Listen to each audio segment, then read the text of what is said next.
অসম বিধানসভাৰ উপাধ্যক্ষ ডক্টৰ নুমল মমিনক কংগ্ৰেছৰ বিধায়ক নুৰুল হুদাই কৰা আক্ৰমণৰ তীব্ৰ প্ৰতিবাদ সাব্যস্ত কৰে শোণিতপুৰ জিলা বিজেপিৰ অনুসূচিত জাতি মৰ্চাই। তেজপুৰ হেমবৰুৱা সৰণী মুকলি মঞ্চৰ পৰা প্ৰতিবাদী কাৰ্যসূচীৰে অনুসূচিত জাতি মৰ্চাই স্মাৰক পত্ৰ প্ৰদান কৰে বিজেপিৰ শোণিতপুৰ জিলা আয়ুক্তক।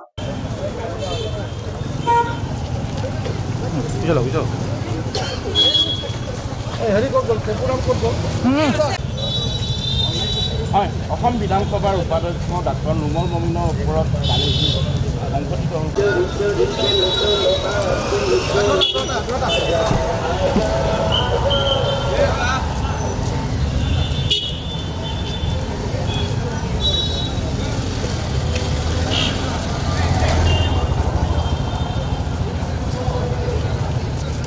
আজি আমি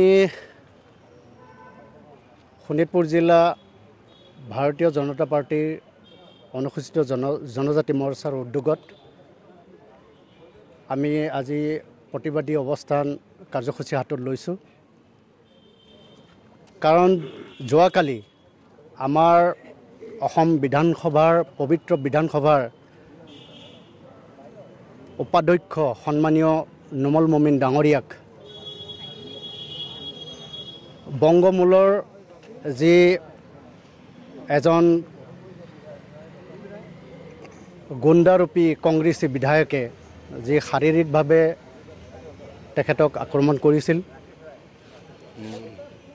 নুৰুল হুদা ডাঙৰীয়া, তেখেতক এই প্ৰতিবাদত যিহেতু তেখেতে এটা অসাংবিধানিকভাৱে তেখেতে বৰ্বৰভাৱে এজন সাংবিধানিক মুৰব্বী মানুহক আক্ৰমণ কৰিছে, সেইকাৰণে তেখেতক সেই প্ৰতিবাদত আমি তেখেতক অতি শীঘ্ৰে যাতে আইনী ব্যৱস্থা গ্ৰহণ কৰে তাৰ স্বাৰ্থত বা তাৰ দাবীত আমি আজি এই অৱস্থান প্ৰতিবাদী কাৰ্যসূচী হাতত লৈছোঁ। উপায়ুক্ত শোণিতপুৰ জিলা উপায়ুক্ত মহোদয়ৰ জৰিয়তে আমি আমাৰ অসম বিধানসভাৰ সন্মানীয় অধ্যক্ষ ডাঙৰীয়ালৈ আমি এই দাবী জনাইছোঁ।